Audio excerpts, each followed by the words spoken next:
Welcome, ladies and gentlemen. Welcome to all of you. Namaste, assalamu alaikum. This is the 60th, that's 60 edition of our Zoom public meeting. For the past 59 weeks, we have not skipped a single Sunday. Whether it's Christmas, whether it's Diwali, whether it's Eid, whether it's Mother's Day, we have gone nonstop, continuously. In the past year and 11 weeks, we have featured 173 speakers from all parts of the world. Thanks to all those who have contributed in whatever way towards the success of this Indo-Caribbean project, which is really a Indian Diaspora project, because we have now accommodating South Africa, and we want to have panels on Fiji and Mauritius sometime later. So, ladies and gentlemen, our chairperson tonight is again Janine Gilhari from Belize. Belize is the only English-speaking country in Central America. She is a young businesswoman who has started her own fashion brand called House of Gilhari. She graduated in 2019 with a bachelor's in fashion design and fashion business management. Ms. Gilhari held the title of Miss India Belize and represented Belize in the Miss India Worldwide Beauty Pageant in Malaysia. Ms. Gilhari, welcome, and please chair the meeting. Thank you for the introduction, Dr. Mahabir. Good night, good morning, good evening to everybody. Namaste, salam alaikum to all of you, depending on your time zone, because as you know, this is a platform in which people from all over the world are present, which is really amazing. We take this opportunity to remind everybody that the COVID-19 pandemic is still very rampant. So, take all the necessary precautions that you can, wear your mask, stay at home as much as possible, social distance, all of that, to save your life and that of the loved ones, because this is a collective effort where we all must take care of each other. We also wish to express our deepest concern about the crisis currently going on in Afghanistan, more so because many members of the Indian diaspora can actually trace back their ancestral roots to Afghanistan. Actually, genealogist Shamshuddin has evidence that the indentured grandparents of some Trinidad Indians came directly from Afghanistan, as well as from Ceylon, which is now called Sri Lanka, from Pakistan and Bangladesh. And as you know, before the partition of India in 1947, Pakistan and Bangladesh were part of larger India. Now, to begin, let me note that this is a weekly forum, and it's hosted by the Indo-Caribbean Cultural Center, which is a legally registered publishing and research company, which is operating since 2010. And in order to continue this program and make it bigger and better, as with all things, we invite anybody who has any suggestions or any possible donation to please contact Dr. Mahabir for those details. This meeting would last about an hour and a half long. So, sometimes we go a little beyond, but it doesn't take much more longer than that. And our moderator for tonight, once again, is the lively and exciting Ms. Bindu Diakinat Maharaj of Trinidad and Tobago. Ms. Bindu has been an educator for the past 25 years, and she's also a published creative writer. So Bindu, welcome, and please take over. Thank you very much, Janine Gilhari from Belize. So everyone, welcome. It's so good to see you all this afternoon / tonight, especially given that we have a lovely new audience in terms of our panelists, or audience members, or participants from South Africa. So this, I look forward to discussing this very, very pertinent topic that we have to deal with this afternoon. Now, before we go on to start the program, a few things that we need to verify and sort out.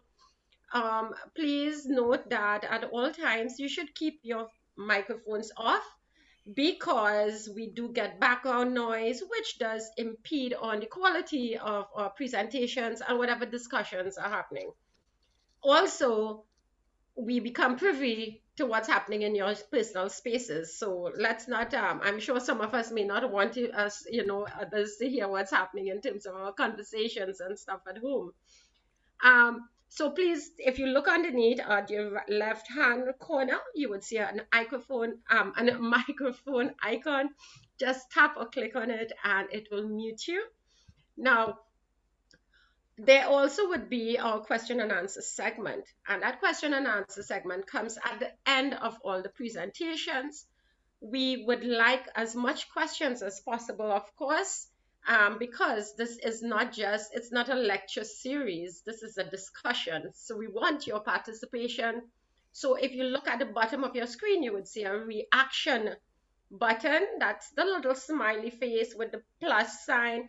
Click on that, you'll see raise hand. When you raise your hand, I'll be able to see it on a waiting list so I can take your questions in the order in which you all come on. Also, we like facilitating all questions or as much questions as possible. So please keep your questions brief and succinct as possible so we can make sure that everyone gets a chance to say or contribute in whatever way. Now, another thing, the chat. The chat is always rife with information. You get passionate exchange of ideas and personal narratives and so on. So do go on the chat and keep looking at it because really wonderful things come up in it. If you have your personal narratives or ideas that you want to share, you could also throw it out in the chat. And let's leave the question and answer segment for questions and answers. Okay, so that's it. So now it's time that we can move on to our discussion. Now, our topic is entitled Suicide Indian Diaspora, Trinidad, Guyana, Suriname, and South Africa. In 2014, the World Health Organization reported the suicide rates in Guyana to be the highest in the world, which is 44.2 suicides per 100,000 deaths. Now, that's fundamentally significant because it's 4 times the global average. And this is an alarming phenomenon committed mainly by Indians. So what we want to assess today in terms of what we share, our panelists and so on, is answers and some sort of foundation for these questions, like, are Indians in the diaspora more likely than other ethnic groups in these multiracial societies to experience suicidal thoughts, commit suicide, and murder suicides between intimate partners? Is drinking poison or weedicide or hanging mainly an Indian problem in Trinidad, Suriname, and South Africa also? Certainly, suicide among all ethnic groups is linked to poor coping skills that are all related to predominant notions of masculinity, family dysfunctions, sexual inequality, and alcohol abuse. So, given that's the context and that's the backstory, let's move on now to what we are really waiting for, which is our presentation. So let me introduce you to our first presenter tonight. Our first speaker is Dr. Inder Ramtahal, and he's from Trinidad. He's a psychiatrist at St. Anne's Hospital in Trinidad and Tobago, a lecturer of psychiatry at the University of the West Indies St. Augustine campus. Welcome, Dr. Ramtahal. Nice having you here this afternoon. The screen is yours. You have 12 minutes. Okay, thank you for your kind introduction, and good day to you all. I know there are different time zones all around. Yes. Right, so my short outline is, first I'll talk a little bit about the demographics of Trinidad and Tobago, then a line or two on the nature of research on suicide in this country, a little bit about definitions of suicide, causes of suicide, relationships with mental illness, then a little bit about Trinidad's ranking amongst the world, then a little bit about Trinidad's ranking in the region, and then some more about the actual data in Trinidad and Tobago. After that, I'll talk a little bit about the ethnicity link and try to touch on some of the causal factors amongst East Indians, especially the paraquat problem and the probable alcohol link. And then we'll summarize it. So it should be under 15 minutes. So Trinidad and Tobago is the most southerly of the Caribbean islands, as you know, located between the Caribbean Sea and the North Atlantic Ocean, just northeast of Venezuela. Our population right now is about 1.3 million people, or between 1.3 and 1.4. But we have a really heterogeneous mix of people in Trinidad and Tobago. About 40% East Indian, about 40% African, and the other 20% mixed races and other races, Chinese, Syrians, Lebanese, and smaller groups. So it's almost half and half, 40-40 East Indian.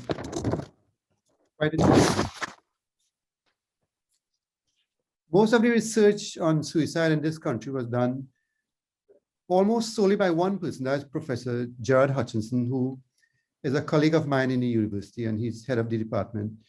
He has done lots of work on suicide over the last 20 or 30 years. And not many people have done work on suicide. He's sort of like the expert on suicide in the local setting. And he himself has cautioned that some of the results could be quite inconsistent amongst different persons. You know, we haven't had island-wide studies, so we have had studies done in different counties and different pieces and different hospitals. So sometimes there are inconsistencies. A little bit about the definitions. The DSM-5, which is the classification system we use in psychiatry, they define suicide attempt in the latest version, the 2013 publication, as a self-initiated sequence of behaviors by an individual who, at the time of initiation, expected that the set of actions would lead to his or her own death. Also, definitions of suicide ideas or thoughts. Again, the DSM-5 defines this as thoughts about self-harm with deliberate consideration or planning of possible techniques of causing one's own death. The ICD-11, which is a more international guideline, calls suicide thoughts or suicidal thoughts or ideation as thoughts, ideas, or ruminations about the possibility of ending one's own life, ranging from thinking that one would be better off dead to formulation of elaborate plans. So even the idea of thinking that you are better off dead, although you have no intention to kill yourself, is regarded as a suicide thought or a suicide idea. And then the CDC says suicide thoughts are thinking about, considering, or planning suicide. So generally, what are some of the causes of suicide? Of course, like in most conditions in psychiatry, there are genetic influences and environmental influences. So it has been proven that there are lots of genetic influences because suicide tends to cluster in families. So if there's a positive family history of suicide, one could expect the risk to be high in family members. The heritability rate is as high as 40 to 55%, similar to the illness of depression, where the heritability rate is as high as 40%. Of course, there are environmental factors like early life adversity, you know, domestic violence in children, sexual abuse, that sort of thing, social stressors. And of course, there are socio-demographic and cultural factors as well. For instance, being male, just that gender of being male, sexual orientation, sexual minorities, things like that. Of course, other causes would include people who have cognitive, emotional, temperament issues like hopelessness, pessimism, rumination, impulsivity, and aggressiveness. But what is the link with mental illness? And a good 80 to 90% of people who commit suicide or attempt suicide do have a history of mental illness. But that means around 10 to 20% do not have a history of mental illness, which means that not everybody who attempts or commits suicide do in fact have a mental illness. It might be a different cause. So about 80% of people who attempt suicide do have a positive family history of mental illness, like depression, anxiety disorders, substance use disorders, bipolar mood disorder, schizophrenia, eating disorders, and personality disorders. The two main conditions mentioned in our DSM-5 that has linkages with suicide would be depression and a personality disorder called borderline personality disorder. So what are these statistics like? The world ranking, the global average, of course, different sources give slightly different ones, but the current global average is around 10.5 suicides per 100,000 persons in the population. Just a slight, with all due respect, a slight correction. It's not per 100,000 deaths, but it would be, these rates are like a number per 100,000 population for that particular year. So the global average now is around 10.5. In 2018, in Trinidad, there were about 186 suicides, which represented around 1.7% of total deaths. That translated into a rate of just 12.9 per 100,000 persons per year. And we ranked around 44 in the world, number 44. Other sources or more recent sources would say that we are now ranking about 38 in the world and around, with the world average being around 10.5. Now, with respect to the region now, in the regional ranking, we rank about the third highest in the Caribbean, with Guyana being number 1. I know we just talked about the 44.2, but I'm seeing a later figure for 2021 in the World Bank or WHO figures of 40.3 per 100,000, Guyana being the second highest in the world. The first being Lesotho with a huge figure of 87.5 per 100,000 in Southern Africa. The second in the Caribbean is Suriname, which is 8th in the world with a figure of 25.4 per 100,000. So we are ranking third in the Caribbean, the number 1 being Guyana, the second being Suriname.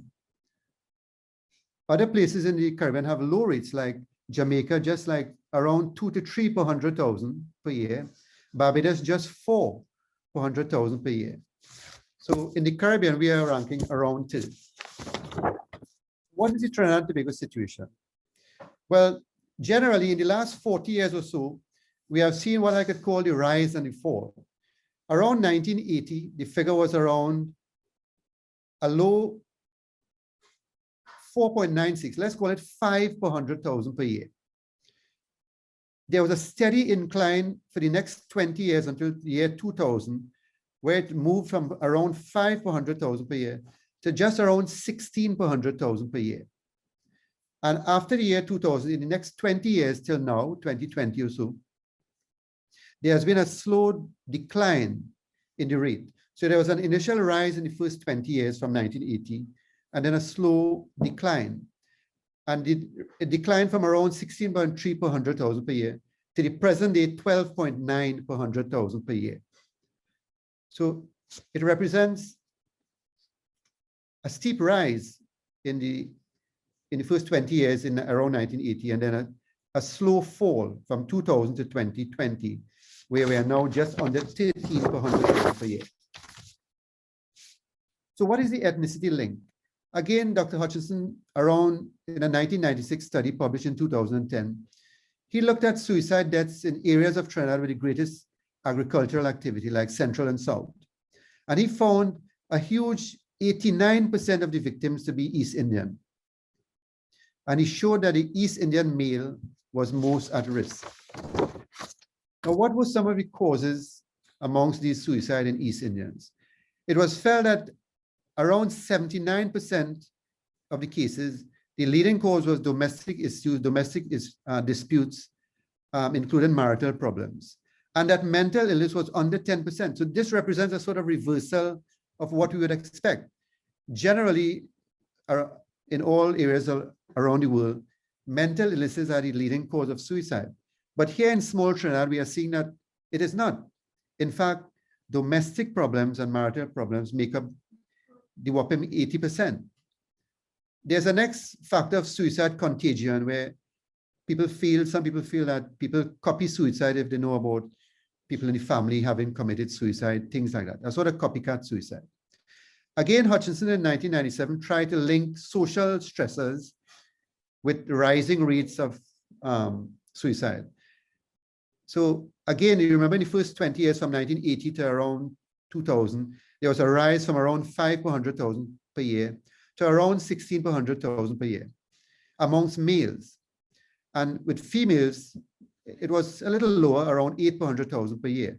But he was able to show that in those same 15 to 20 years, there was an increase in serious crime by around 51% and an increase in unemployment by around 89%.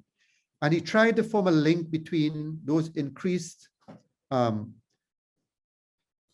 life problems and suicide rates amongst males. So he did show a positive correlation between these social situations and male suicides, especially young ones. However, we are not too sure if this is in fact causal or just a casual relationship. It hasn't been proven. You know, the arrow is going. So a little bit about the paraquat problem. Again, Hutchinson, in a similar study in 1999, in the southern suicide in southern Trinidad, he was able to show that self-poisoning accounted for more than 80% of cases. And among these suicides, the most common poison was paraquat, accounting for at least 75% of the cases. The figures are very high. Again, regarding the paraquat problem, he showed that amongst 48 suicides in the southern belt in the agricultural regions, 39 of these deaths, of 81.3%, was due to paraquat poison, and that the incidence of paraquat poisoning in this series was 8 per 100,000 persons amongst both sexes. He was able to show that amongst the males, just under 50% were in the young age group, 25 to 34. And amongst females, 50% was a little bit younger, from 15 to 24 years of age, a little bit 10 years younger or so. So this is showing that the risk is really for the young East Indian male. And of course, in Trinidad, we do have, you know, a lot of slang that we use, and paraquat is referred to as Indian tonic, and even coolie champagne. Forgive the use of the word, but in the context is okay. So Dr. people are wondering. Sorry, Dr. Ramdal, sorry to interject, but your time is almost, you have about 2 minutes again, right? Yeah, I'll finish in that time. Thank you. Yeah. So again, in the region, in Guyana, it has been shown that about 80% of the suicides were amongst East Indian persons, again with a high national rate. And in Suriname, you know, very high rates amongst East Indians again. Paraquat has been banned in around 30 countries, and its use heavily restricted in China and the USA. In 2018, our Minister of Health did say that the Pesticides and Toxic Chemicals Board should issue a ban on the importation and distribution. That never really happened, but a law was, I think, introduced to stench the chemical, to give it a smell, so that people would know when it is around. And there was supposed to have been added an emetic, which would cause vomiting if it was ingested. I'm not too sure if that happened. Right, last few lines. Again, Hutchinson was able to show that there was some indication that alcohol use was more common amongst East Indians in Trinidad, and that alcohol use has also been shown to be associated with geographical prevalence of completed suicide in some parts of Trinidad, with prevalence rate of alcohol dependence syndrome being like 47% amongst East Indians and 33% amongst Africans. So I could stop there. I think I'm within time, and thanks for your attention. We'll try to take questions later. Right. Okay, so lovely, thank you. And when we've listened to the statistics that you've given, it really is alarming. And as a Trinidadian, and ever since was small, I've been, you know, hearing about people, Gramoxone and all of these, and there are different variations to the chemicals that are chosen and all of that. So the statistics, it really is alarming. So thank you, Dr. Ramdahal, and stay on because we're going to have the question and answer segment afterwards. Okay, so ladies and gentlemen, that was Dr. Ramdahal from Trinidad. And now we move on to our second speaker.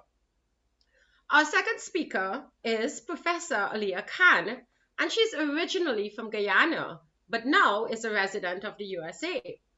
She is an associate professor of Caribbean literature at the University of Michigan and director of the university's Global Islamic Studies Center. Dr. Khan, welcome. We look forward to your contribution. You have 12 minutes. The screen is yours. Thank you, Indu. All right, so thank you to Dr. Kumar Mahabir and the Indo-Caribbean Cultural Center for this invitation to speak, and to my fellow panelists and the audience for being here today. I'll begin with a reminder, trigger warning. As you know, the subject of this talk and of our discussion today is suicide. It's a distressing topic, so please be aware of your limitations in listening to this material. As you have just heard, in September 2014, the World Health Organization gave Guyana a devastating human development ranking. Guyana was the country that had the highest suicide rate in the world. You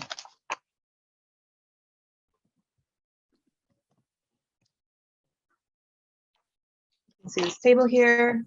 In a nation of less than 1 million people, Guyana had an age-standardized suicide rate of 44.2 per 100,000 inhabitants, as measured in 2012.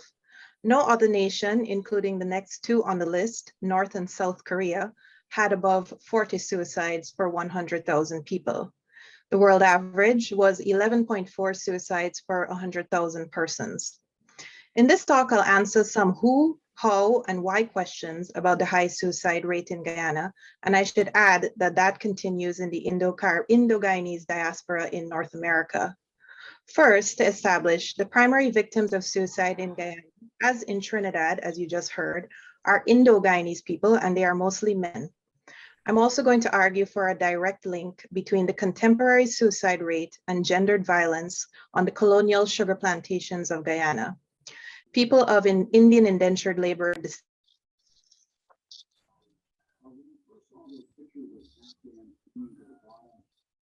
I think I was just muted. Okay. People of Indian indentured laborer descent are almost half of the Guyanese population. The high rate of suicide in Guyana is an ongoing phenomenon, not a new statistic. A study conducted 19 years ago by the Guyanese Center for Economic and Social Research under the auspices of the Pan American Health Organization and the World Health Organization concluded that Guyana's suicide rate was already amongst the highest in the Caribbean. Guyana is ranked 121st out of 187 countries on the UN Development Programme's Human Development Index. The most current World Health Organization data is for 2019. Guyana is now, as Dr. Ramtahal pointed out, #2 in the world for suicides, and Suriname is #8. But the lowest standardized suicide rates in the world are also in the Caribbean. Numbers 1 to 4 of the countries with the lowest suicide rates in the world are Antigua and Barbuda, Barbados, Grenada, and St. Vincent and the Grenadines. What's the difference? Superficially, it appears to be demographic. Guyana and Suriname have large numbers of people of Indian descent, unlike the aforementioned Black majority islands that have the lowest suicide rates in the world. I would strongly hesitate, however, to attribute cultural and racial correlation with causation. An essentialist approach is not what is needed for the complex social and personal issue of suicide.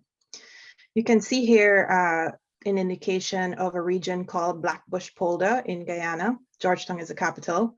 Blackbush Polder, the site of the quote-unquote suicide cluster, where 52% of Guyanese suicides occur, is a very rural farming area. A polder is agricultural land reclaimed from the ocean and enclosed by levees and dikes built by the Dutch, who preceded the British as the colonizers of Guyana. A 2012 house-to-house community survey in that suicide cluster area of Blackbush Polder corroborated that persons of East Indian descent in Guyana, especially in farming areas, were more likely to attempt suicide. 81% of suicides were by Indian Guyanese, who comprise 44% of the country's population. In general, Annual suicide rates have been consistently highest in that same East Berbice quarantine region where Blackbush Polder is, and that general region is heavily populated by rural Indo-Guyanese tongues, villages, and settlements. In 2010, the then Minister of Health, Dr. Leslie Ramsamy, asserted that it is not the case that more men die by suicide than women, but that women use less lethal methods and that more men are successful in committing suicide than women. It's difficult to confirm this gendered claim, as attempted suicide is underreported and also criminalized in Guyana, as I will discuss. What we know is that 80% of suicides in Guyana are a result of Indo-Guyanese actions, and they are mostly men.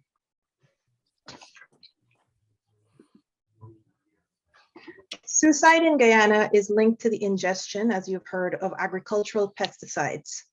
Sociologist Paulette Henry at the University of Guyana writes that agrochemicals, heavily used in agricultural production, is also the drug of choice for the majority of persons who die by or attempt suicide.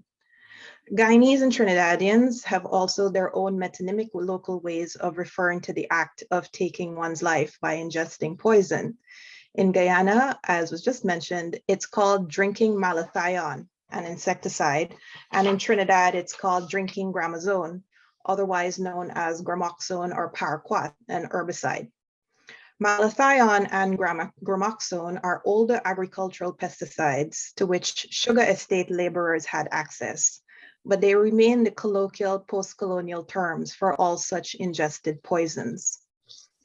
There is no singular cause of Guyana's high suicide rate, and therefore no singular easy solution, which is something the government needs to understand. 6 major reasons account for Guyana's high suicide rate, and those will overlap with the ones that you heard that were attributable to Trinidad. First, there's poverty and lack of economic opportunity. Second, there's wide availability and overuse of farming chemicals, pesticides, and poisons. Third, patriarchal gender roles and related high rates of alcohol abuse and domestic violence against women and children. Fourth, what is sometimes called the Werther effect of suicide contagion or copycat suicides by, in particular, young people. And fifth, religious and social stigma over mental health issues in the region. The sixth reason is, I argue, that the suicide rate is a continuing legacy of the colonial history of suicide in Guyana. A crucial legal fact: attempted suicide and abetting suicide are both criminal offenses under the law in Guyana. Chapter 8, sections 96 and 97 of the Criminal Law Offences Act classifies attempted suicide as manslaughter and as a type of homicide. The exact wording of the law is, everyone who A, counsels or procures any person to commit suicide actually committed in consequence of the counsel or procurement, or B, who aids or abets any person in the commission of suicide shall be guilty of felony and liable to imprisonment for life. Secondly, everyone who attempts to commit suicide shall be guilty of a misdemeanor and liable to imprisonment for 2 years. That's the wording of the law. The law has 2 harsh implications. 1, any medical professional who assists a suicide or even mentions it to a patient may be imprisoned for life. And 2, any person who attempts to commit suicide and fails may be imprisoned for 2 years. This law is part of an arcane and archaic set of colonial laws derived from 19th century British common law. The suicide law dates from March 1894, almost 70 years before Guyanese independence, but it was last renewed by the Guyanese Parliament in 1998. High suicide rates in the Indo-Guyanese community date from the colonial era. On the sugar plantations of 19th and early 20th century British Guyana, along with rampant addiction to rum and narcotics, particularly ganja or marijuana, for numerous indentured men and women, the ultimate escape from the drabness and brutality of estate life was through suicide. Some hung themselves because they were unwilling or unable to submit to the degrading or severe manual labor expected of them. Patricia Mohammed writes that colonial officials blamed the high male suicide rate on the alleged immorality of indentured Indian women. Here are some choice postcards that the British, arranged of indentured Indian women in the Caribbean. Indian women were also blamed for what British Guyanese planters and their London advocates called the Coolie Wife murders, a series of homicides of indentured women as documented by Gayatri Bahadur and many others. These murders of Indian women and the angst over their morality and social roles are of course not due to Indian women's inherent immorality, but instead to an oppressed labor community in identity flux and to the highly disproportionate numbers of male versus female Indian indentured immigrants in the Caribbean. The average percentage of women shipped from Calcutta to British Guyana was 38.2 in 1856 at the height of indentureship. So a little over a third of the total number. Yes. Okay, so Professor Khan, let me interject for two things. You have a couple minutes again. And can you all, our audience members, please make sure that your mic is off, please. Thank you very much. Go ahead, Dr. Khan. You have a couple minutes again, right? Thanks, Bindu. I think 2 more minutes. Yes, that's excellent. Lovely. The British found it difficult to recruit quote unquote respectable Indian women to travel to the colonies, and many married male immigrants refused to bring their wives. A large number of immigrant women were therefore young widows, runaways, dancers, prostitutes, and escapees from the drudgery of lower caste life. The British Guyana colonial government declared that many female immigrants were alleged antisocials, I'm quoting them, highly sexual, of dubious character, and outside the boundaries of decent colonial womanhood.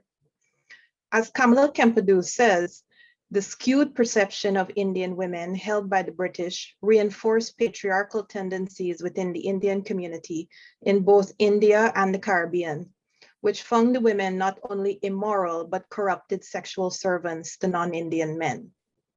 As such, indentured Indian women were blamed by both Indian and British white men for their own assaults and murders.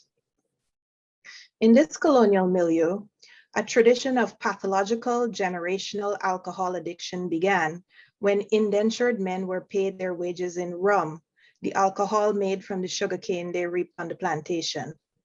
Rum drinking continues to be linked to Indo-Caribbean masculinity.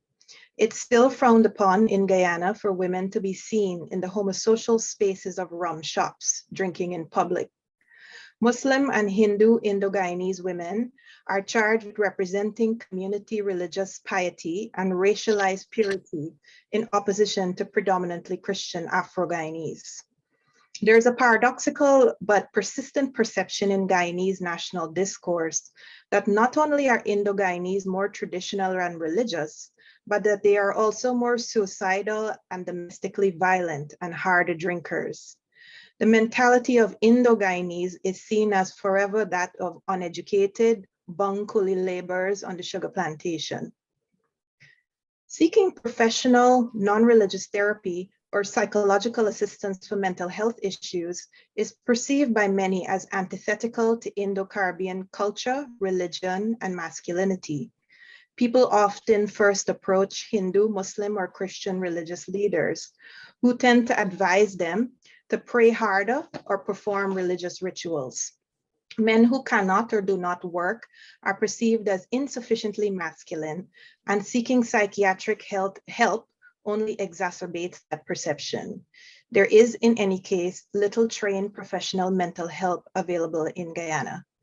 People also experience extreme family pressure to marry, have children, and perform what M. Jackie Alexander calls their heterosexual nation-building post-colonial Caribbean citizenship. One issue that requires further study is the number of suicide deaths of people who are gay, lesbian, trans, or queer, and who are the victims of extreme stigma in Guyana as they are in the rest of the Caribbean. Getting toward the end now. Immigrant Guyanese living abroad in North America stepped in financially where the government failed, establishing Guyana's first national suicide hotline. The major community organization in Guyana doing work around suicide is an overseas funded NGO, the Guyana Foundation, which was established in 2013. The Guyana Foundation's managing director, Anthony Altar, a former New York lawyer, observed that in attempting to decrease suicide rates, the foundation did seemingly unrelated socioeconomic work like providing solar panels to people living without electricity. By contrast, the activists, the Guyana government's major response to the 2014 suicide rate was something called the Storage Cabinet Project. The Guyana Ministry of Agriculture's Pesticides and Toxic Chemicals Control Board promised to distribute pesticide storage cabinets with locks for farmers who won a lottery, with the aim of limiting accessibility and encouraging safe usage. In the first year, 10 farmers received cabinets, 10 whole farmers, with the total number distributed said to be only 150.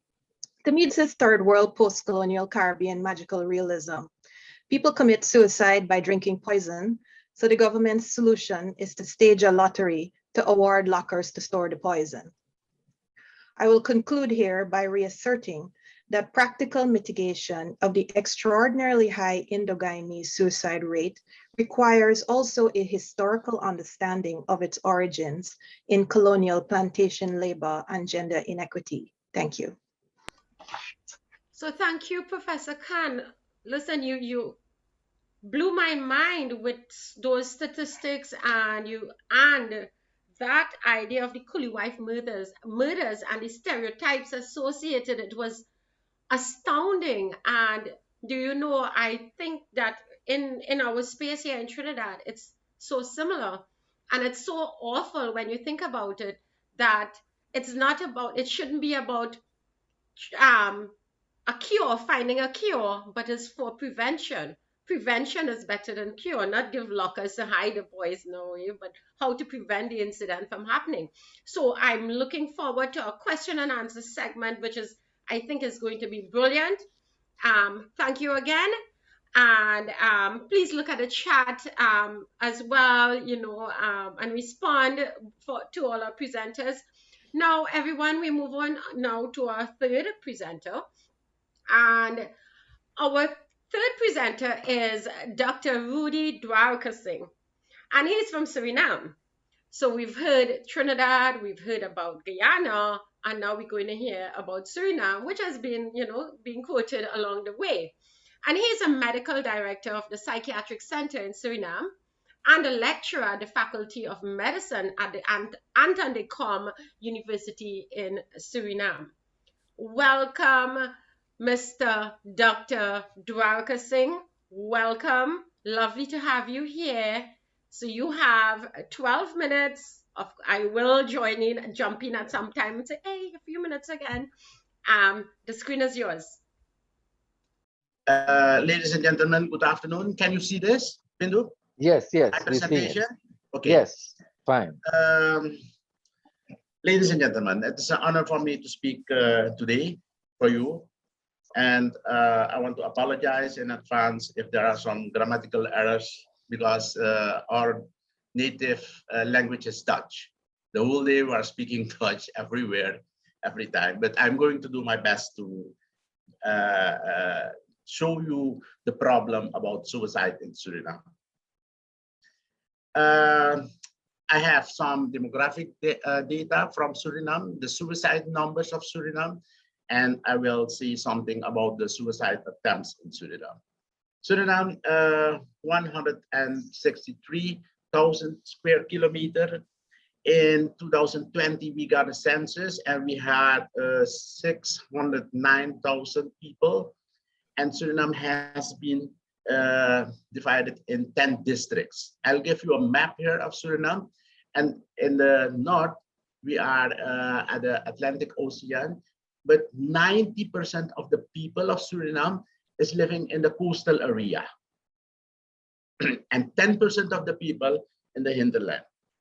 This is very, very important to know, because all the facilities, the primary healthcare facilities, etc., are only in the coastal area for the 90% of people there living there. Ethnicity in Suriname, you see it, 27% Hindustani people. We have the Creoles, we have the Maroon people, and people from Indonesia. And we have a group of 25%, that is the Lebanese, the Chinese people, and the mixed people. Suicide. It is very, very difficult to get data from official of the government, because there is a very bad registration. I tried to give you here an overview just from the data from the government. And you see it from the year 2000 here till 2018.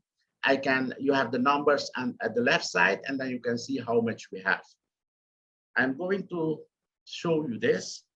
I believe that there was a problem with the registration of the suicide numbers in 2011, because I see it there as a dip, and I can't have another explanation for that. By gender, suicide by gender in 2008. At the left side, you have the male, and at the dark blue are the females. And you see, in accordance with the literature, are mostly the males who commit suicide. Here, it is very. In 2013, we have slightly increased. And in 2017, we got a decrease.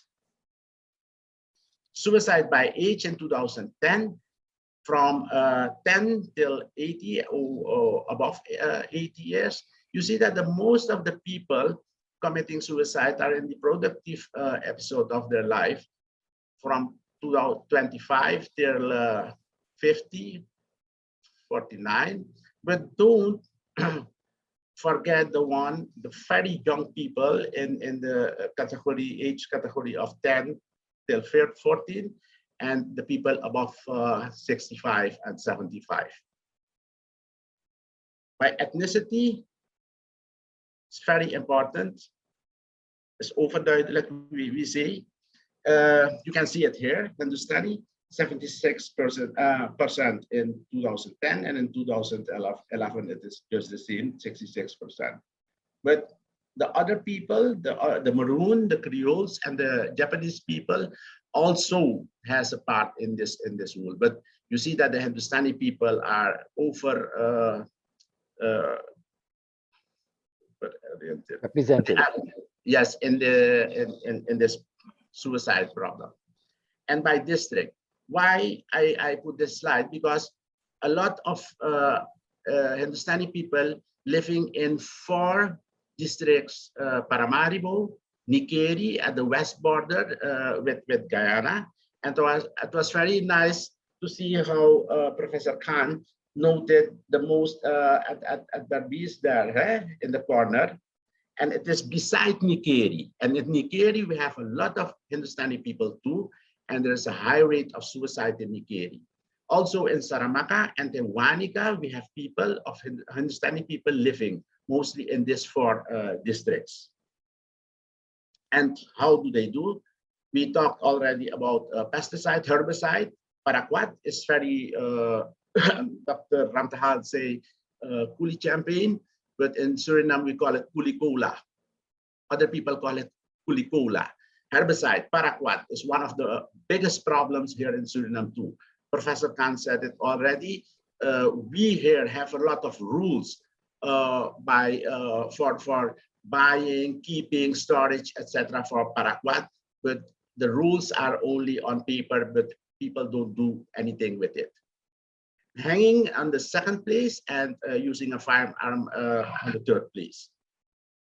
Well, notice too, we have a very high bridge in Suriname, the way the bus bridge, and sometimes people jump from the bridge, but that you can see in the media, but it is not of that number that we can put them here in this range of the matters.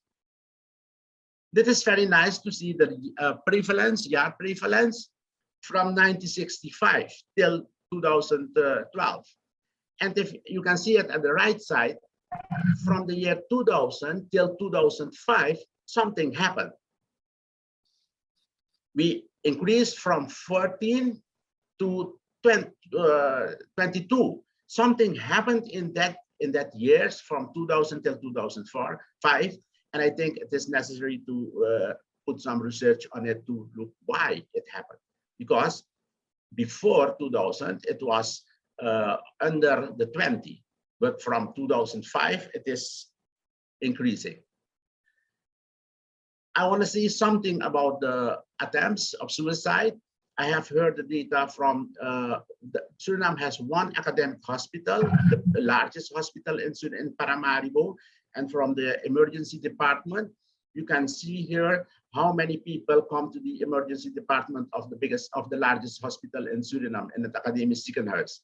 And nearly 600, 650 people reach the emergency department every year for an attempt they have done. And at the attempts, you can see that there are more women than men. You see it on the brown one, the woman, that is over represented in this group. And by age, the attempts, you see it.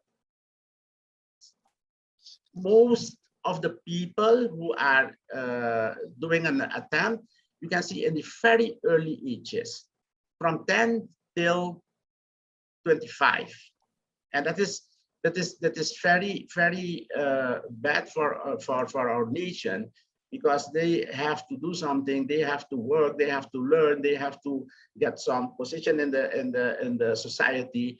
But that is a big problem in Suriname. The attempts and the age of the people, most of the people who are doing these attempts. And the attempts by ethnicity in 2013, you can see the Hindustani people are overrepresented in this group, and it is as at the suicides too. Well, and that was it. My presentation. Okay, so thank you very much, Dr. Dwarka Singh. So we've noticed a little shift in the trend here with women folk and suicides in Suriname. So that's something that it has come up, and it would be lovely to have our post presentation discussions through our question and answer segment. So thank you very much. And now, folks, we move on. I would ask you again. Okay, Dr. Dwarka Singh, can you turn off your mic? Right. So thank you again. Okay, so folks, do remember to post, to put your hands up for those questions that you have. And we move on now to our final speaker. And now, before we move on to Dr. Moodley is having a little connectivity issues. So we are kindly asking for all our viewers to turn off your cameras to see if we could increase the bandwidth a little bit to accommodate him, so that he will be able to be seen by us while he presents. So thank you for turning off the presenters and stuff. That's fine. So let's move on now. So let me tell you a bit about our final speaker. He is Dr. Dan Moodley from South Africa. And he is the founder of the Love to Live organization and is a specialist psychiatrist in private practice in Pietermaritzburg in KwaZulu-Natal in South Africa. So, Dr. Moodley, welcome. Can you turn on your camera so I can tell you if I'm seeing you? Yes, he's there. He's there. His camera is on. Okay, great. So, Dr. Moodley, you have 12 minutes The screen is yours. Thank you very much. I hate these technological difficulties that we have, but anyway, that's one of the things. I am humbled to be chosen as a speaker amongst such eminent professionals.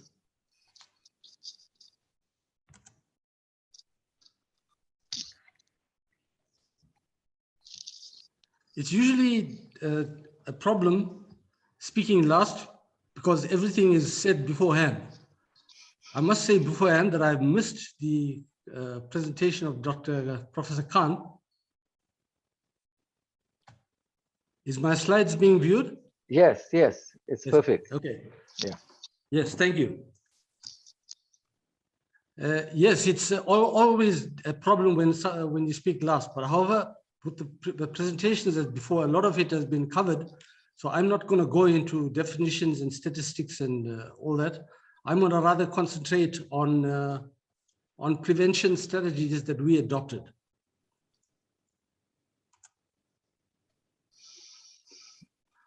Firstly, a little bit about suicide in South Africa. As you all have emphasized, suicide is a serious public and mental health problem worldwide. And it's estimated that the annual number will rise dramatically in the next few years. Suicidal behavior is increasing at an alarming rate and is a cause for great concern. Up to 33% of non-fatal attempts in young adults and children. It's thought before that suicidal behavior was mainly in older people. However, it's evident that this trend has moved towards the younger.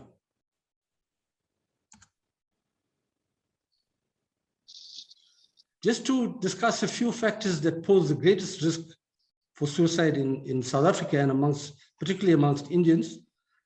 Some of it has been covered already, but briefly, negative early family experiences, such as physical and sexual abuse, and greater pressures of life, example, financial stress, which is a big issue right now following COVID, and the recent issues that we had in South Africa, problematical relationships with families and peers and educators, communication breakdown between parents and teenagers, stiff competition for good grades in tertiary education, school problems, including academic failure, parents' unrealistic expectations and pressure to perform. In South Africa, most Indian families wanted their children to become doctors, which was not possible. Ease of access to tools of destruction, sensationalized media reports, and of late, with the technological advances, bullying and cyberbullying.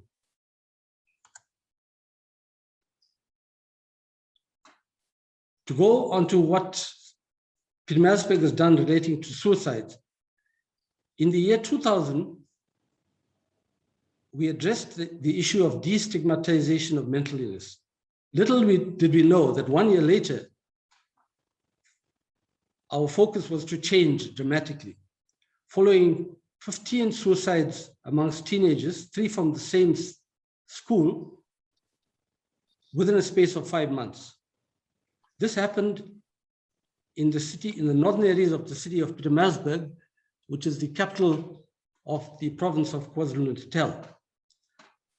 Following this episode, we thought this was a crisis which needed to be addressed immediately.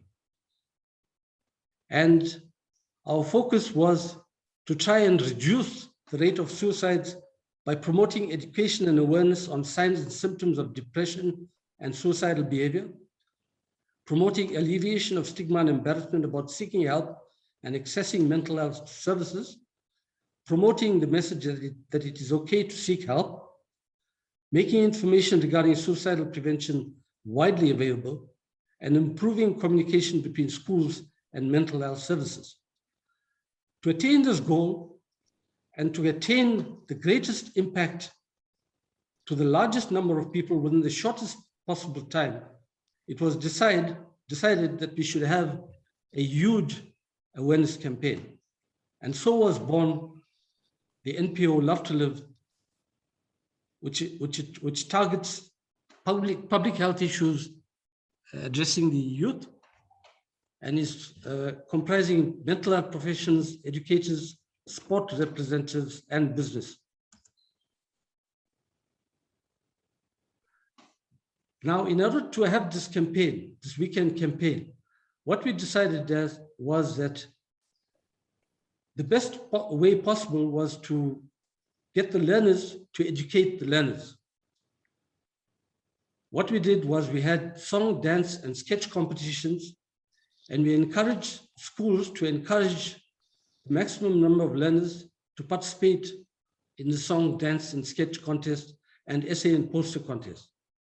Even if they came and put up a song, they were encouraged to convey a positive message relating to the theme. And in that year and the year following, the theme was Love to Live, War Against Suicide. Coupled with this, entertainment, motivational speakers, information posters, and live broadcast by one of the radio stations, we found that the issue of suicide was addressed, in that the following year, sorry, this is just a few pictures of some of our campaigns. And as you can see, it's very well attended. Yeah, so what we found was that the objective of the campaign, which was to promote education and awareness on signs and symptoms of depression and suicidal behavior, promoting alleviation of stigma and embarrassment about seeking help and accessing mental health services, promoting the message that it's okay to seek help, and making information regarding suicidal behavior widely available, and improving communication between schools and mental health services was addressed. This resulted in the reduction in the number of suicides in the area following these two campaigns. As a result, we decided to change our focus, and in following years, from 2002, 2003 to 2019, we had issues relating to Yes, I Can, positive awareness, Yes, I Can, say no to drugs, say no to violence, say no, women pillars of our society, Muntu, Ngumuntu, which is people are people because of people. And in the last year, in 2019, bullying. But the issue of suicide prevention was addressed. Hence, in conclusion, it is our recommendation that in order to help, it is suggested that campaigns like this be held in other areas in order to help the community identify and make more knowledgeable about suicidal and self-destructive behavior, to take cognizance of the manner in which suicide is depicted in the media, and to enforce legislation to reduce the access of firearms and the availability of toxic and over-the-counter medication. And finally, school-based intervention involving improvement of self-esteem and the development of life skills, which will assist in reducing the suicide rate significantly. One of the issues that we had with government in 1994, that they stopped guidance counselors in schools. And I think this was a mistake which would have prevented a lot of issues developing in schools and the community thereafter. I thank you. I'm happy to take questions during the question time. Thank you very much for listening. Thank you. Thank you so much, Dr. Moodley. So you've dealt with the youths. So this is very, very pertinent. And what I appreciate is what South Africa has done is not to say, hi, let's try to put restrictions on the tools used for methods of suicide, but rather that how to deal with suicide in terms of prevention. Because if that's the case, then we would have to start putting bans on ropes and stuff like that that people would hang themselves with, right? So there's one question, though, because you would have gone through some of your slides. Do you have any statistics that we can, in terms of the rates of suicide in South Africa, so that we can have a little comparative study? Well, I don't think estimates with the Indians in particular were done, but we know that it is quite high amongst the Indian communities in South Africa, in Right. Phoenix, in Durban, and Chatsworth in Durban, and in Pietermaritzburg, and in some of the other areas, Tongaat in the North Coast, and so forth. But we found that the rates, the overall suicide rates have risen drastically over the last 10 to 15 years. One third leading to a leading cause of death in young people aged 15 to 24, and being the fourth leading cause of death in people between the ages of 10 and 14. So it's quite a significant number of young adults who are being affected right now, and approximately 1/3 are young adults. Okay, so thank you for that further contribution there. And so everyone, you would see now that we've gotten a generalized feedback about figures. It seems to be as well related, that the rate of suicide has been, it's kind of going on consistently throughout the diaspora.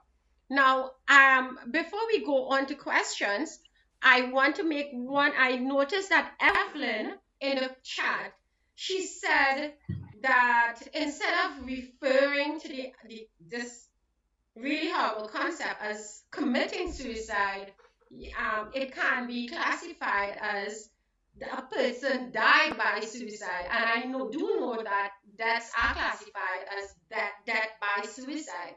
So perhaps we can, I think that's interesting if it could be rewritten, or we could try to start reclaiming something in terms of how we talk about it. So before we go on now to our question and answer segment, I just wanted to mention that we've had 84 people online in our audience, and thank you everyone for that, in addition to our numerous viewers who are looking on live on Facebook. So thank you again, Dr. Moodley. And at this point, I would like to invite Mr. Ravi Dev from Guyana. He has a brief contribution that he would be making for a few minutes now. Dr. Ravi Dev, thank you. Yes, here I am. Can you see me there? Yes. I'm hearing you. Go ahead.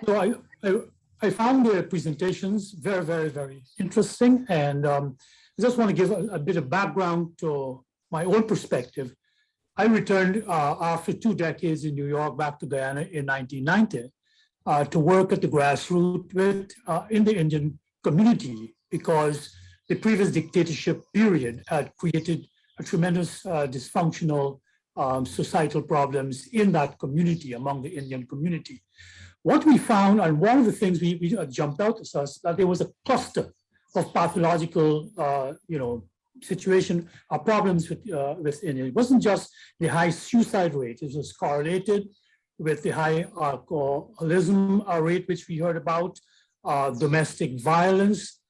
And so in looking towards it, we held the first conference on suicide in 1996, a group of us, and we put together, not academics or, all so much of the people who are treating us as objects, but the individuals involved. So from the 3 counties of Guyana, Essequibo, Demerara, and Berbice, we brought individuals from the rural areas, because it was also a rural phenomenon. And we held a 2-day discussion talking about the problem, what was it at a very grounded level, talking to people whose children had committed suicide, and there were some survivors of suicide. What we found, and this is what I'd like to share, and some questions come out of it, is that, as Dr. Khan emphasized, there is a correlation between indentureship, the indentured experience, and the suicide rate. Because In Guyana, for instance, Trinidad and Suriname, we mostly come from Bihar and Uttar Pradesh, the greater number of us.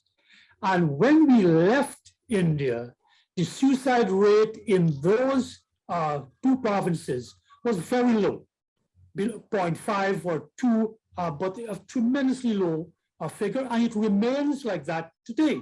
In Uttar Pradesh today, it is still just 2 per 100,000, in Bihar 0.5, even though the poverty rate in those two provinces are the highest in India. Some of the richer provinces have higher suicide rates.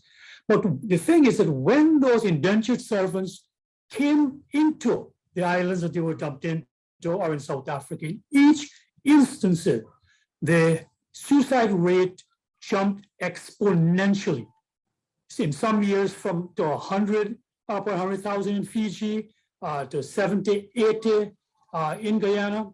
And when you disaggregate the number of suicide for the Indian population, so when, for example, you say there's 40 per 100,000, since we are 80%, Indians are 80% of Guyana's population, we are 40% of Guyana's population, yet we have 80% of the suicide. The rate is almost double for the Indian population. So the correlation is constant. Indians commit more suicide than any other group in the same society, in the same circumstances, in the same locations, in the same professions. Take, for example, Black Bush Polder as a rural agricultural community. We also have African villages like Buxton that are rural, that are also, or in my area where I live right now in West Coast, you have rural villages that have rice production, that use malashan and use all of the same drugs, and they do not commit suicide.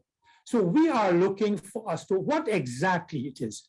Now, Dr. Khan, if I get it correctly, is dismissing the role of the culture within the Indian community, their cultural response. And I'm a bit intrigued by that, because the only variable you have here between the Indian and the other groups in these three societies is the culture. And it's that culture which caused suicide to jump so high. And of course, the indentureship experience.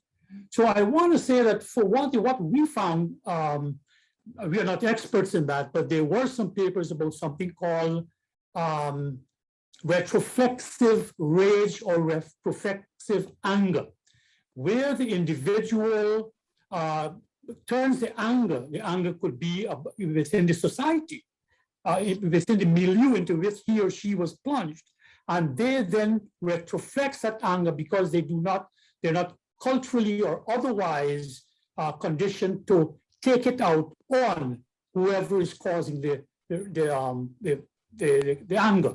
And they take it out among themselves, which is suicide, alcoholism, and kicking the dog, and even the wife when you come home.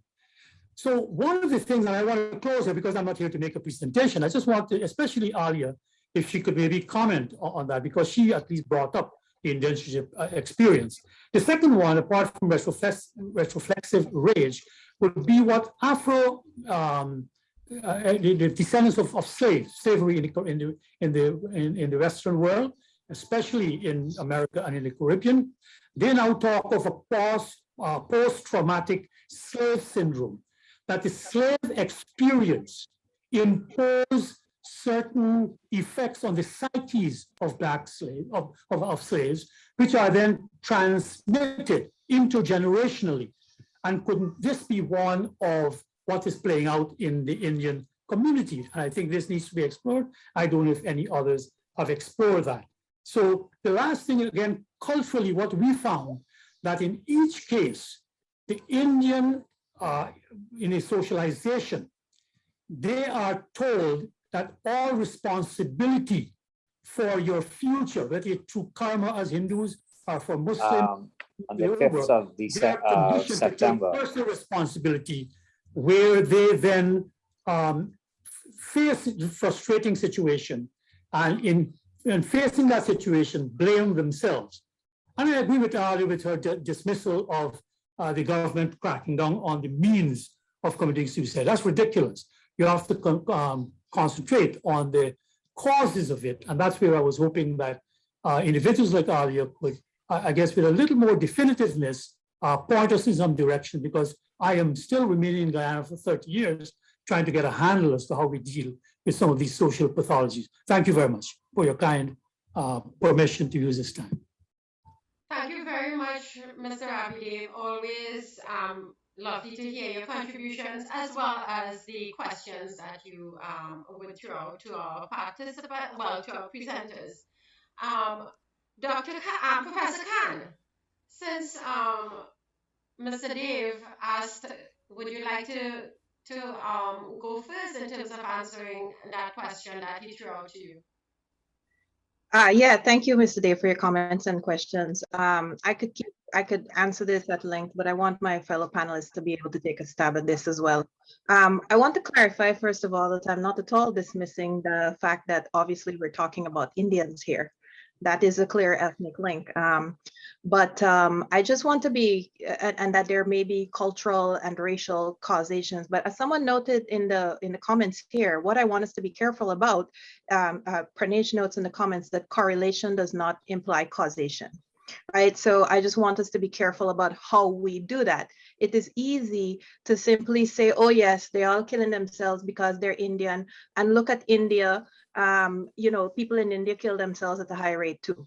It's very easy to say that, but you know, it's very important that we also locate this phenomenon in its context, which is very important to me, that we emphasize that its context in the Caribbean is colonial plantation indentured labor. And that we look at it, it's not dismissing it, it's simply, you know, asking to consider all of the very complex factors that lead to this phenomenon, because unless we consider all of the very complex factors that lead to this phenomenon and don't just attribute it to simply some essentialist notion of being Indian, we will not be able to come up with solutions that work. And then speaking of solutions that work, you know, what we can do right now is look at what NGOs on the ground are saying, like things that are organizations like the Guyana Foundation. What they have found is that you must address people's material circumstances, right? In order to, you don't simply just talk to them about why they're feeling what they're feeling, but you have to alleviate and mitigate their material circumstances. Things like giving them solar panels if they don't have electricity. Things like, you know, yes, counseling and so on, but address the roots of their poverty and the situations in which they find themselves. That's just kind of a general comment, but. Yeah, if I might, Alia, if you could hold it for a minute. Yes, go ahead, sir. 30 years you've been doing this. So what I want to point out is that poverty is common in all of the ethnic groups. So I understand that would be part of the problem. But what I'm looking at the cultural, for example, one of the things we found out was this: young people, there's so many times they committed suicide or attempted to commit suicide because of they couldn't communicate with their parents in terms of what was going on in their own lives, whether it was a boyfriend, girlfriend story, as we say in Guyana, or other, you know, situations that may develop in terms of sexual orientation and so on. So, for example, the group I work with, Hindus for Selfless Service, we work with youth across Guyana in the Hindu community very quietly, is that we hold sessions with parents as to how they can communicate better to understand their children. That's what I'm saying, going back to the cultural aspect, we can't do that. And I understand what you're saying, but sometimes what we find is that too much analysis can lead to paralysis. So yes, we don't want to succumb to essentialism, but on the other hand, we got to start somewhere. And that is where we find that the key variable is culture. And we got to place some emphasis while acceding that there's a multiplicity of reasons that we, for example, in my group, we focus on. Thanks a lot. Yeah, no, briefly, we are in agreement. I think the watchword here is intersectionality, right? Like it is intersectional concerns that are at play here. And of course, it's cultural. Child rearing techniques, you learn that in a cultural manner. You know, how you interact with your family, you learn that culturally. But, you know, yes, it's a constellation of all of the particular constellation of all of the above. So I believe, you know, I think we agree here. Okay, so thank you very much, Mr. Abidev, and to Professor Khan. Now we move on to our question and answers now. So we have Mr. Mansour Ramphal, Mr. Now, before Mr. Ramphal goes, everyone, please, we have a number of questions, plus there are some things that we have to take from the I chat. will. So let's go through out our questions as briefly as possible. Mr. Ramphal? Yes, thank you very much, Madam Chair. I have to say thank you very much to the very distinguished panel. Professor Khan, it's nice to hear you. I've read lots of your papers.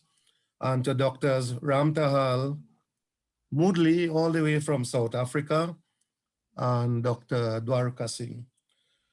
Dr. Ramtahal, you mentioned that with respect to suicide, there's a very high relationship with genetic stroke inheritance factors. So we may be saying that Indians, and by the way, we are Indians, we are not East Indians. We come from India, not the East Indies. So what we are saying is that Indians have inherited this from India, and also during the indentureship period, which our previous commentator took a very good long time to handle. But it's interesting because I'll follow up with him. But do we have the statistics? I'm asking the panel here now. Do we have the statistics on suicide for the indentureship period? Because we don't even have good statistics on how many Indians came here in the first place, which is the research I'm tackling presently. But the question is very quick, very sharp. Do we have the statistics on the indentureship period so that we can analyze until we paralyze Mr. Dave? And any one of the panel or even Mr. Dave can answer. Thank you very much. Okay, so thank you for your question. Sir, can Dr. Ramdal, since you were first introduced in terms of the question being directed, any thoughts on that? Statistics about suicide during indentureship? No, I am not aware that we have statistics for suicide in the indentureship period. I'm just not aware of it. Okay, great. Thank you. What about Guyana and Suriname? Does anybody want to share? Go ahead, Dr. Yeah. First of all, I want to thank all the panelists for their exciting presentation. I just want to make, as said Dr. Dwarka Singh, most of the panelists spoke about suicide prevention, but Dr. Dwarka Singh spoke about attempted suicide. And that's an area that is very much neglected in the studies. And what he has shown, the alarming, for every one that dies of suicide, there were 8 or 9 attempt suicide. And much of the research was not done on the attempts, it's done on those who successfully died because of suicide. Now, if you're going to talk about intervention, treatment, etc., we got to look at different types of suicide. A person who suffers from bipolar disorder, mental illness, you got to treat that person differently. You can't prescribe the treatment. And if you assume, as some people say, that over 60, 70% might be due to depression, mental instability, etc., you can't treat them the same way as the other 30%. So it's very important that we look at these differences. The other thing is, one of the best analysis of suicide done in Guyana was by Professor Singer and Dr. Araneta from the World Health Organization. People should have a look at that study where they highlighted the main role of culture in shaping people's personality and expression of particular types of behavior. And they mentioned such things that one of the main reasons why young Indian people in particular commit suicide is rejection. You cannot, if a boy is rejected by a girl or vice versa, they can't cope with it. And they mentioned a very important thing, the traditional methods of socialization among Indians engenders a strong feelings of inadequacy. So you can't face with a problem. The next year, you turn to a retreatist method of adaptation. You give up, you want to commit suicide. As Dorcas mentioned about 4 types of egoistic suicide. Finally, I just want to mention, somebody asked a question about the link to Hinduism. There is a case that I know in my village where this girl and boy were friending each other, but the parents rejected on caste lines. They can't marry. So the boy, thinking that after he tried to woo the parents, his parents would have agreed to a marriage to this girl. He was from the higher caste. He decided to commit suicide. He committed suicide. The girl asked some people around, he said, is it true that when your husband died, you love him, that if you die after, you're going to join him in some place, whether it's heaven or, and they told her yes. And within a couple of years, the girl committed suicide. So what I'm saying, people must not dismiss, these are things that actually happen. I have been working with a group. We are doing right now a longitudinal study on suicide, comparing two periods, and now I have the records now, but I'm stalled because of the pandemic. I can't continue the other part of it. And I have some interesting dialogue with Dr. Byro, who has done some excellent work in that area too. And so I just want to say that, but I think the emphasis on attempted suicide should never be minimized. That is very important. When you study suicide, we look at attempted suicide. And of course, Guyana, the most popular method is the grammar zone. We know that. Okay. Okay, so thank you, Dr. Madam Chair, Madam Chair, if I may interject. Can you hold on, sir? I'm responding to Dr. Singh for a second. I have okay, so after. Yeah, so let me take the question. Because my question has not been answered, ma'am. You were trying to get it answered. It was not answered. So after Dr. Singh.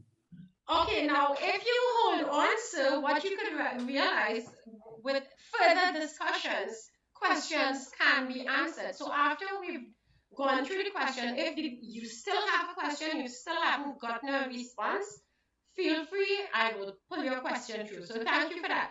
So Dr. Singh, yes, back to you. No, excuse me, sir. Hold on 1 second. I'm still talking to Dr. Singh. Kindly just give me my moment, please, to do what I have to do. So Dr. Singh, what you brought up here was very, very important. We have statistics based on people who are actually successful. And that's where we get the statistics. But there are so many people who are unsuccessful who would be the people who would have attempted. And that is not really, have not really been collated. So excellent point that you brought up there. Thank you very much. Now we move on to Ms. Penelope Williams, who had her hand up for a very long time as well. Ms. Williams, go ahead, ma'am. Thank you so much, and thank you so much to the panelists as well. I'm a social worker in New York, and I actively work within the community in different populations, ethnicities, race. I'm very, very concerned about the numbers. We can go ad nauseum about the statistics. For me, is more strategy based on the ground of what we can continue to do and support each other in order to reduce these rates. It's heartbreaking. And I wanted to know what are some of the work that is being done, what is the work that we can do from the diaspora in order to strategize their community leaders as well. Thank you. Okay, so thank you for your question, Ms. Williams. Does any one of our panelists want to handle that question? In terms of strategies, because Ms. Williams is a social worker and she's talking about what's happening in New York, you would have said, Ms. Williams? Most of those things are handled by the respective mandirs. Right. Okay. All right. Those interventions are handled by mandirs mostly, and I would imagine masjids and churches, etc. I think Mr. Moodley could answer this question maybe better than any of us about the work, the organizational work that he has done. If you'd like to say something. Yes. Dr. Moodley, go ahead, sir. Thank you very much. Your light is off, so we're just seeing your bed. I'm seeing a little Amitabh Bachchan bed kind of thing going on there. That's all. Can you hear me? No, I'm Yeah, hearing yes, you. go ahead. Go We can ahead. hear you. Go ahead. Okay. Yes, as I said, following those suicide attempts, 15 suicide attempts within the space of 5 months, we developed this program. And what we felt, that was a crisis situation. What we felt then was that when people were suicidal, they did not know what to do. So our plan of action was to educate about early warning signs, educate about what they should do when they feel suicidal, and educate the public about what they should do when they have these thoughts. What we found also was that even professionals were not identifying suicide, even though patients or clients went to them, giving them kind of signals that they were going to do it. So these identifiable, early recognizable signs were not recognized. But what we feel is that public and learners and teenagers should be educated about what they should do when they have these thoughts. And we found that with 2 years of our program, with educators educating each other, it was most powerful. We had a situation in the year 2000 at one of our events where one of the ministers of social development came and addressed the learners. There were about 4,000 learners in the audience in this open venue. And she addressed the learners, and what they were doing was they were not paying much attention. They were moving around, they were talking to each other, they were visiting the stores and so on. 5 minutes later, we had the learners presenting a sketch, not a pin drop. They paid absolute attention to what the learners were telling them about the issue that was being discussed. So this is very powerful. Learners educating the others. And what was more was that although our target population was the learners, they were obviously bringing their parents there. So we were educating not only the learners, but the community at large. Okay, so thank you very much, Dr. Moodley. And now we move on to Mr. Vijay Kumar, who has had his hand up as well for a very long time. Go ahead and ask your question. Now we are running out of time, folks, so we need to be as succinct as we can. So go ahead, Mr. Kumar. Yeah, thank you very much, ma'am. I'm honored to be on this program, and I have traveled across the globe and presented in 89 universities about culture and economy. Now, the man has touched the moon and Mars, okay, but still we are unable to reduce this menace of suicide and others. The only thing which I feel is the socio-economic disparity between the people who are in the society. So how to reduce this difference of economic disparity between the top class and the lower class? That should be worked out, and how we have to achieve this. This is my question. Thank you. Okay, so thank you, sir. Is there anybody who would like to answer that question? Perhaps Dr. Dwarkase?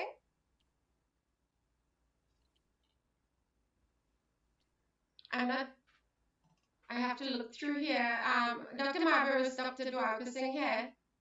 Yeah, but just take the next question. Okay, so we'll move on. Yeah. So, Mr. Vijaykumar, we'll keep your question on hold until as we move through. And but thank you for your comment as well. We move on now to Ms. Shalima Mohammed, who also has a very brief question. Thank you, Shalima. Thank you, Bedu. And this question is for any one of the panelists. Thank you all very much for your very excellent presentations. I want to deal with this on a more micro level, and that is within the family and within the community. So some of the warning signs of suicide include severe sadness, sleep problems, sudden calmness after a period of moodiness, withdrawal from social activities, less concerned with personal appearance, harmful behavior, and to a lesser extent, threatening or talking about suicide. Any of these symptoms can be diagnosed for other reasons, not necessarily suicide. So my question is this: in trying to recognize suicidal ideation and suicidal behavior, how many of these symptoms are we looking for as a cluster? And what should we do if we notice a number of these symptoms manifesting in someone we know? Thank you. I think Dr. Ramtehal is better suited to that, since being a psychiatrist. Ask Dr. Ramtehal. Go ahead, sir. Dr. Right. Ramtehal, are you there? Yes, right here. Right, so go Yeah. ahead. It's a good question. All these symptoms that you talked about there are in fact symptoms of a mood disorder, like major depressive disorder, or they could even be symptoms of another mood disorder, bipolar mood disorder in the depressive phase. But interesting that you put it that way, because historically we have been doing things the other way around. Suicide is not being looked at as in the forefront now. It is just being looked at as one or two of the signs or symptoms of technically two illnesses that we have in psychiatry: major depressive disorder and bipolar, and not bipolar, and borderline personality disorder. So this reflects really, we need a paradigm shift now. And in fact, it is happening right now, because in the present DSM-5, which is our Diagnostic Statistical Manual of Classification of Diseases, they are now, well, this came out just in 2013. They now have proposals for including a new condition called suicide behavior disorder in the next edition of the DSM, which will be DSM-6, probably in the next 10 years or so. So a lot of people who worked on the task force and all of that have realized that these classification systems have done a disservice to suicidal people over the last 100 years or so. And they are now trying to do it the right way by giving suicide and the attempts and the thoughts and everything, putting it the other way around and having clusters that actually diagnose suicide. For instance, I'll just tell you like the 5 things that they are proposing. Within the last 24 months, the individual has made a suicide attempt. The act does not meet the criteria for just deliberate self-harm. The diagnosis is not applied to suicidal ideas or preparatory acts, but to actual attempts. So they are putting attempts at the forefront and not illnesses at the forefront. So it's very interesting you ask that question, because at this very time, people are debating and trying to get that new idea on board now. So you're right on the ball there with that one. Okay, so thank you very much for your response, and I like that we are actually looking for these signs, clusters, as preemptive. So right, okay, good. Bindu, may I say something? Okay, so we are running out of time, so be as brief as possible, sir. Very quickly, in Guyana, Dr. Leslie Ramsamy, when he was Minister of Health, around 2010, introduced something called the Gatekeepers Program, where he looked at these symptoms and went through the villages to train individuals in the villages who would be aware of what's going on at that village level, and they might then interfere and encourage those individuals to seek professional help. Thanks. Okay, so thank you for that in terms of intervention and to mitigate things that could happen. So before we move on to Dr. Bhagwan, Mr. Ramphal, I know that you have your question that you want answered. So can you reiterate your question, but just the question only, because we're running out of time. And whoever is responding can be also be as brief as possible. So thank you. Go ahead, Mr. Ramphal. Certainly, my simple question to the whole panel was, are there statistics on the indentureship period? You tried to help me answer the question, and then we had commentators coming in for 5 and 7 minutes. You know, so please help me. Mine is half a second. Where are the statistics? Do they exist? Thank you. Okay, so thank you. So in reference to Mr. Ramphal's question from Dr. Ramtehal, we have ascertained that to his knowledge, we have no statistics on, he does not know or is unaware of any statistics about suicide during indentureship. Professor Professor Khan, do you have any statistics on suicide during indentureship? Or do you know if it is if it exists? Yeah, I think, Mr. Ramphil's question is an important one, right? The British kept very meticulous records, right? We know them as a nation of shopkeepers. There are logs about certain kinds of things, but what is always important is what is missing in the archive and what they are recorded as. You will find noted number of deaths. It's just logs upon logs of numbers that you have available to you, but it is up to you, the researcher, to interpret the context in which these occur and exactly read between the lines as to what exactly happened. So that is, it's not, I wouldn't say that it's possible to say there were X number of suicides because they're often recorded, deaths may be recorded as other things. They may be recorded as having other causes. So that, yes, you'd have to read between the lines, really seek out the context and also the specific estates that you're talking about at the time. Sometimes they're recorded in the context of like labor unrest on particular plantations at particular times. So yeah, numbers, the numbers is what I'm saying. Thank But you. Thank you very much, Professor Khan. That answers my simple question. Thank you. Okay, so what about Dr. Dwarka Singh? Do you have any statistics for us to share in terms of your country? And well, Dr. Moodley says that he was not very sure. So, Mr. Ramphil, we've gotten basically responses from that can, substantiate your question, right? Thank you very much. I'm happy. Lovely. Thank you. Now, we move on to a question from Mr. Marcello Mel. I want to do justice to your pronunciation, so can you tell me your name, please? Okay, hello. Thank you all for sharing. My name is Marcelo. I'm an anthropologist from Brazil. I teach at the Federal University of Bahia. Well, I have two questions to Professor Khan.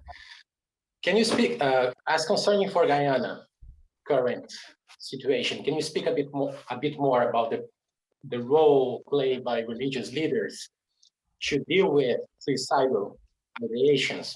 I think that's important because different leaders as pandits and pujaris play a role in dealing with family issues also in communitarian level.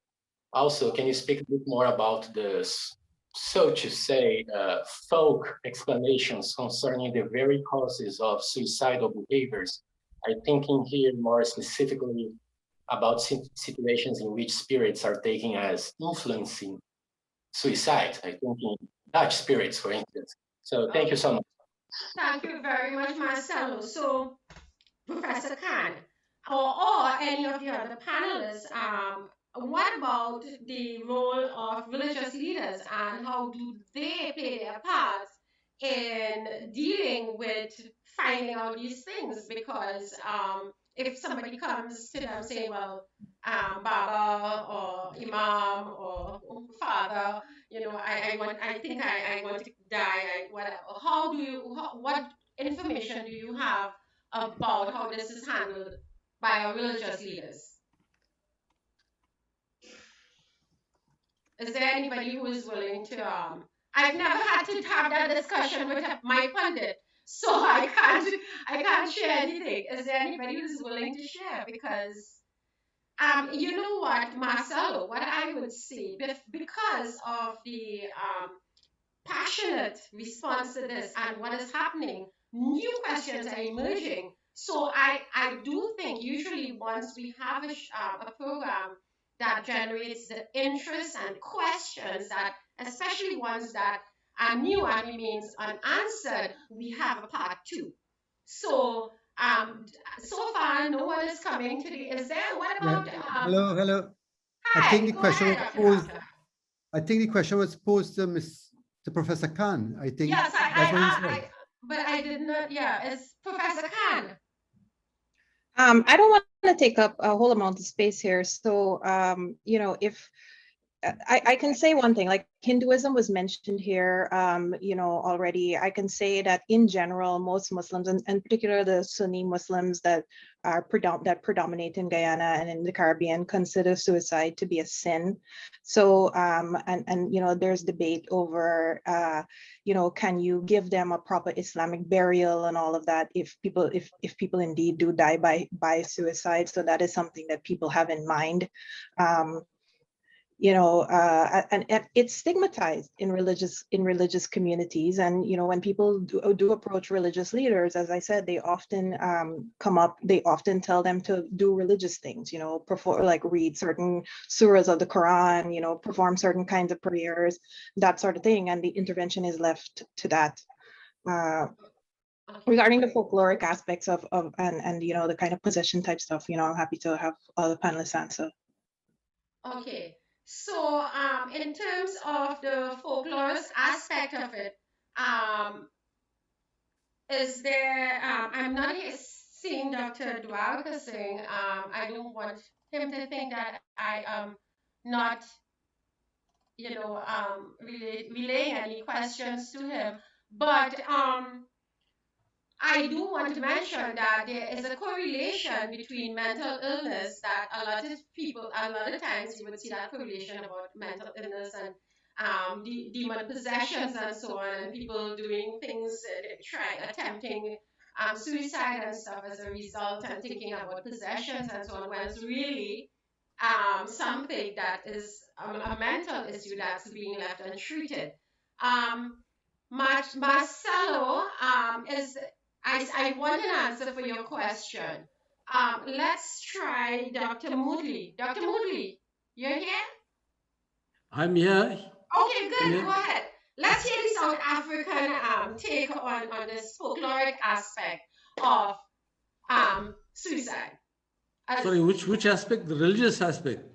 No, okay, religious / folklorish, Okay. thinking about demons and supernatural powers and so on. Being causative. All right, let me answer that religious leader question first. Well, I think in South Africa, considering the number of psychologists and psychiatrists or mental health professionals that we have, which is limited, religious leaders definitely can play a role, and they have been playing a role. So it's their assistance in supporting suicidal intent people and referring them appropriately is very valuable. Okay. With regard to folklore and the tribal, this now falls in not amongst the Indian people, but amongst the African. I think their tribal leaders also play a big role in assistance with this issue. Okay. I just want to make a comment with regard to that question earlier. I think one crucial, critical leverage in terms of identifying suicidal people, serious suicidal intent, is a sense of hopelessness or helplessness. If they have that, and if they are coupled with other symptoms, but if that is prominent, then you have to take them seriously. But beside all of that, any suicidal intent person have to be taken seriously. It must be taken seriously because it's missed quite often, even by medical professionals. Okay, so thank you very much, Dr. Moodley. Now we have 3 questions, 3 people who have their hands up, so I'll take the 3 questions. Hopefully there will be some overlap and intersection with all of them, and we can get our answers in as quickly as possible. So Penelope Seward, go ahead, ma'am. Hello, hi. Hi. Hi, I don't know if you can hear me all, sorry. I can hear you, yes. I can see I'm you. sorry, I'm in the UK. My name's Penelope Siebert. I'm a senior lecturer at the Nottingham University, Trent. And I've got some links in Guyana. I grew up in Guyana, but mainly working with Paulette Henry, who was mentioned by Professor Khan, her work. But also I've actually, in conversation with Marcelo, And I also have a PhD student doing some work who is also online with you all. But the area that I'm concerned and I'm interested in is around the cultural and spiritual determinants of suicide. And if anyone would be interested to answer some of the questions about researchers exploring suicide from those dimensions, but also bringing in more anthropology into the research. So because it's dominated by the medical sort of medicalization of the research, as well as how we look at practice. And I think it's coming up to Marcelo's interest around cultural and social anthropology and looking at folklore and stories. How does that influence people's ideation, how they think, and so on? So that kind of research, and I'm interested in what people are thinking about, how people want to collaborate, the importance of collaboration, and the importance of participation from those within the communities that these are taking place. Okay, excellent question and excellent area of research and in the field in which you are interested in. So that's your question. So I'm going to take Charlene's question now, and let's see how we can get because we need to wrap up. Because we have a time constraint, folks. Sorry about that, which is why we will move on to a part 2. So everything that is not answered here today, we will make sure that we put that in place because I want to know myself. I am so interested in finding all these parts and the cultural, anthropological aspect of it. That's really, really something that should be dealt with, not just the science behind it. Okay, Charlene, go ahead. Your question, please. Hi, Bindu. Namaste, everyone. And it relates to the point that you're making. It's a cultural and ethnographical, I guess that's the right word, question. How do suicide rates amongst Indians compare to other Eastern or Asian countries? And I'm saying this with respect to honor suicides in the Japanese culture.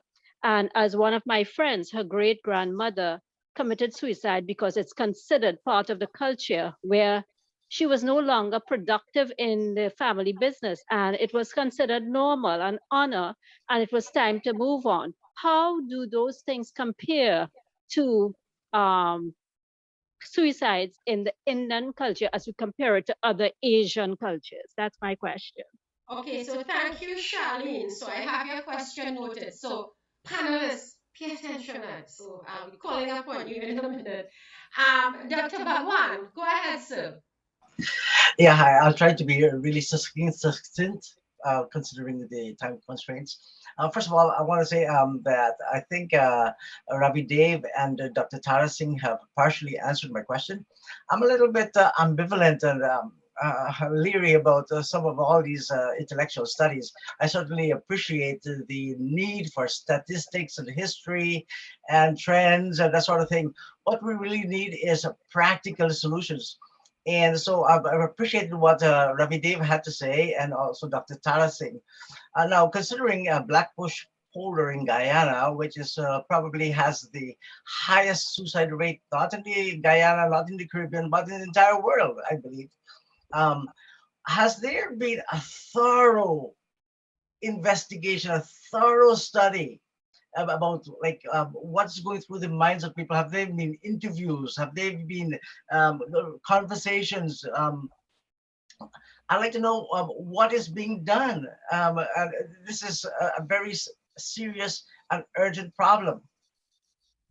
Okay, so thank you. So Dr. Bhagwan's question is like getting into the minds of that people in that catchment to understand what would have happened that demographic would be so strong in that particular area in Guyana, right? So you want to find out that reasoning behind it. Now, ladies and gentlemen, we have such nuanced questions here. It's going to go all different directions. We do not have the time. However, please note that we are going to do a part 2. Your questions are noted. Your questions are noted, and it will be dealt with and referred to in our part 2. I'm seeing PH, in all fairness to you, sir. Go ahead and ask your question, and it will be noted. PH is Paulette Henry. I'm sorry I did not put out my phone. Paula Henry, hi. You see, I didn't know I was going to say pH, what? Acidic, alkaline, whatever. You know, being a little. Thank you very much, and congratulations to all the presenters. Really good job. Very good conversation. The last question, I think Brazil in doing some work on exposure to agrochemicals. Blackbush is a farming community, and they have mentioned, like China also, that exposure to agrochemicals and all of that may have some correlation to suicide and suicide ideation. I'm not a clinician, so I think that's more for the doctors, but I can tell you what the literature says.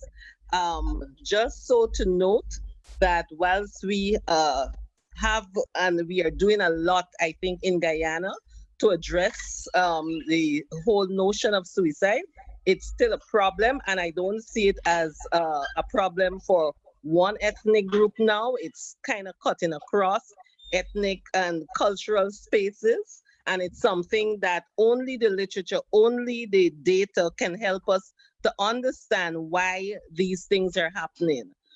We need, because, and when we help one person, we help a whole family. For now, I think some of the questions and conversations that I've seen in the chat tells us that we need to find out from families what were some of those things that they may have missed, or things that they saw but did not take cognizance of. I think more in that line, and maybe some grassroots work to help people to work in the communities. I like what is happening in South Africa. That's a really good model. But I also feel that at this juncture, it may be useful if we can also get into some work in understanding families as survivors of suicide, and what are the things that they saw that they did not take cognizance of that may help others going forward. Again, please let me close by saying excellent job, and I'm looking forward to part 2.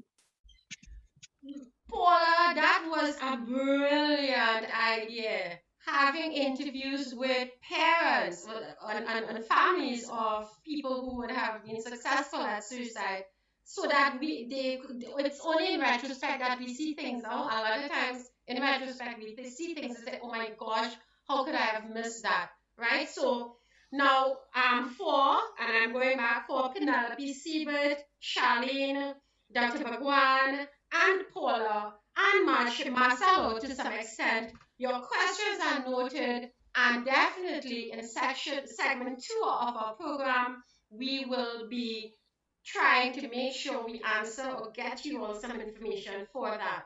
So, ladies and gentlemen, we basically come to a close, but I want to bring up one thing before we go. I know we are short on time. I think it's about how we culture our children, what comes into our homes, how when a boy is crying, oh, look at you crying like a girl. And that idea is that construct of masculinity, and guys and boys not being trained in their families or being taught how to deal with anger and hurt and rejection and loss and disappointment festering. And because I've seen students of mine who I taught and who, young children committing suicide. And these things are really, really salient issues that we need to go into. So you see where Dr. Moodley talked about parents being involved. I think we need to get parents to understand what they are socializing and culturing their children to learn in terms of dealing with things that hurt us. So thank you for that, everyone. Wonderful having you all here. This topic was, I loved it because it is really, really something that is consistent throughout society and not just the diaspora. Thank you to our panelists and to our different people who shared some of their ideas and so on. And I will pass you on back now to Janine Gilhari to close off our program. Thank you for being here, and we do look forward to seeing you all next Sunday. Janine? Thank you, Bindu of Trinidad. Thank you for being an excellent moderator once again. Thank you to everybody for participating, especially the presenters, the advisory and planning team led by Dr. Kumar Mahabir, and just everybody who participated today with the questions. And, it was a really interesting and very engaging topic once again.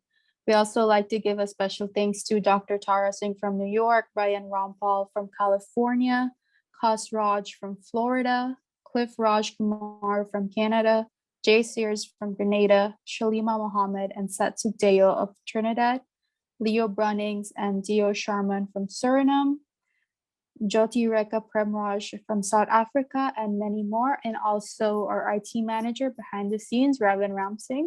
So all of you, thank you.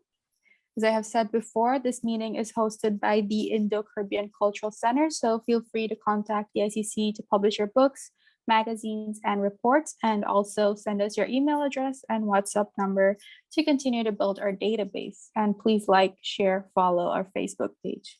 Our topic for next Sunday is the dramatic observance of Husay or Muharram in the Indian diaspora. And that's all for tonight/today, depending on your time zone. So be safe, enjoy the rest of your day or your night. I'm Janine from Belize saying goodbye, take care. Until next time, same virtual space. May God bless you all. Dhanyavad.